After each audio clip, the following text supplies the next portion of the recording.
McKinnie corner three. Oh, this guy is a find! Alfonzo McKinnie found himself on the floor in crunch time Friday night, along with the Dubs' 4 All-Stars. An unexpected chapter in his incredible story. I talk about my story every day, and I'm excited to tell it every day. Lightly recruited out of Chicago, he started his college career at Eastern Illinois before transferring to Wisconsin Green Bay after his sophomore year. But McKinnie tore his meniscus twice, and his chances of playing professionally anywhere seemed like a long shot. His next stop was Luxembourg.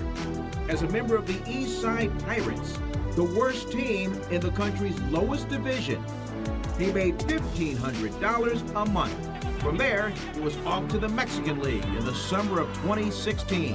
Busca aquí, McKinnie era. Y ahora está. McKinnie appeared in 25 games before returning to Chicago. He participated in the offseason workouts with the hometown Bulls and earned a tryout with the club's G League team. He was named a G League All-Star in 2017 and spent last season with the Raptors G League team. Even appeared in 14 NBA games. Fast forward back to today, and as the old saying goes, McKinnie's definitely not in Luxembourg anymore. He came to training camp on a non-guaranteed deal, worked his ass off, got a roster spot, and he hasn't been satisfied with that.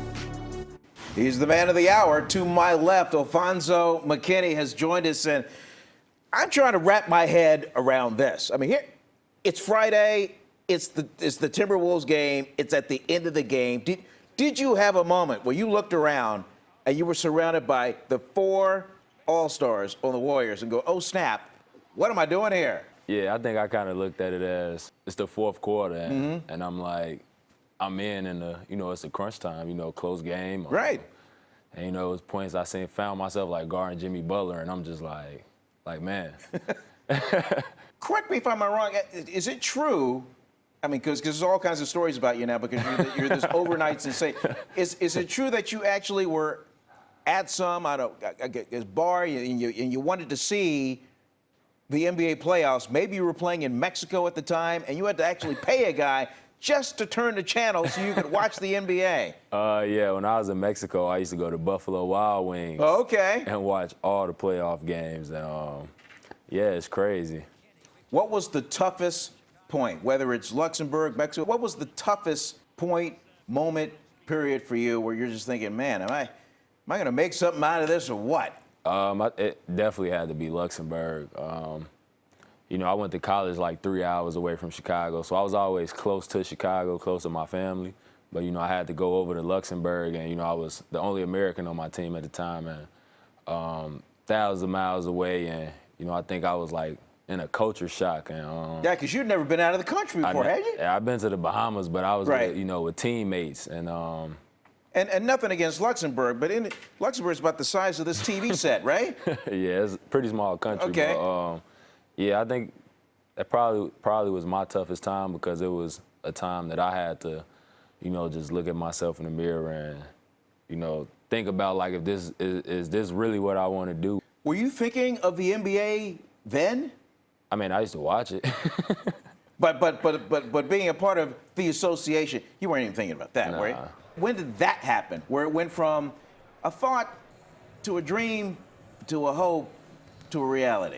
Once I left Luxembourg and went to Mexico, I had a nice little campaign in Mexico. And after that, I just told myself, I wanted to try the G League. And, hopefully if I did well in the G League, I can go from there.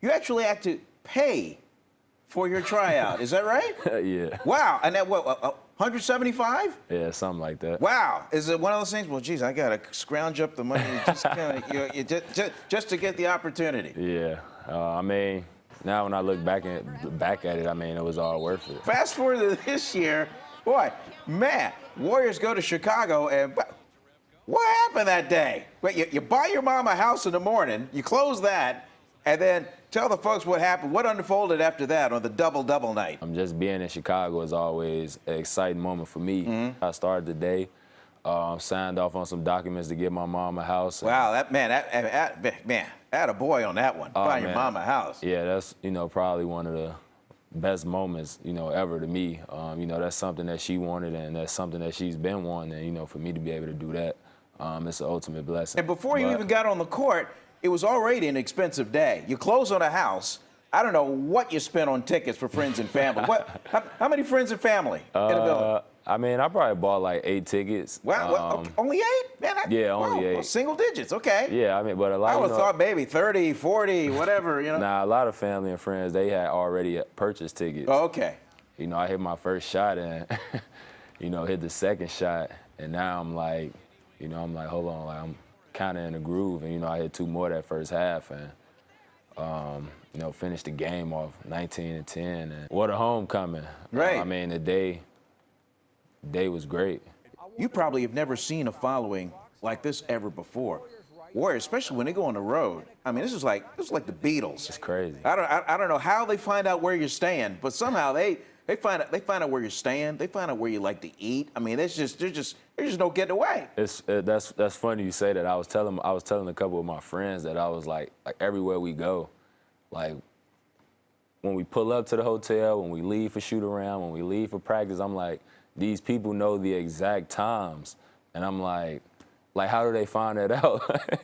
Hey, get these power of the cell phones, man. Social media. I'm like, and they the word gets know out. the exact hotel and everything, like exact times and everything, and I'm just like, it's crazy. The famous Fergie music video retort to the tweets.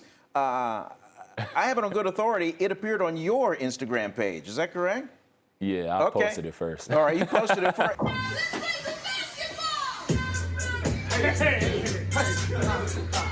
I think somebody played the song in the locker room before the game. Yeah. And, it was kind of a joke at first. Somebody saying, "Oh, let's make a video to it."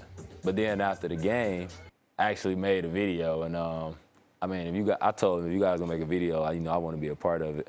It went viral. Oh, man, did it ever. Yeah, got me a bunch of followers on Instagram and stuff. Mike Brown tells his story. He laughs about it. He says, when you first came on the scene, he called you Fonz. He said, you're going to be Fonz until you get in there and start getting quality minutes.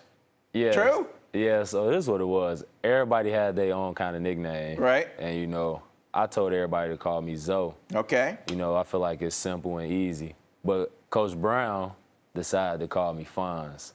And he told me if I made it to opening day, I actually got some playing time, then he would start calling me Zoe. Okay. And, he told me after that, if he called me anything but Zoe, I would have the opportunity to chew him out a little bit. It's been great rapping with you, chopping it up with you for a few minutes, man. Continued success. You're what an inspirational story. In fact, Peter Goober, he's got ties to Hollywood. You can't make this stuff up. This could be like a Hollywood script. This could be a real documentary one day. Hey, well, continued success. We'll keep watching you, setting up shots, screens, playing quality minutes, man. Thanks so much. Thanks for having me.